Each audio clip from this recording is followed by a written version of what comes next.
rotan putih di sebelah kiri dan pusing ke bawah.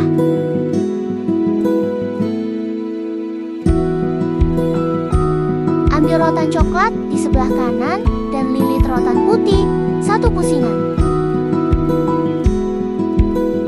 Rotan putih di bawah ke atas. Masukkan rotan coklat kanan ke dalam lubang dari atas rotan putih.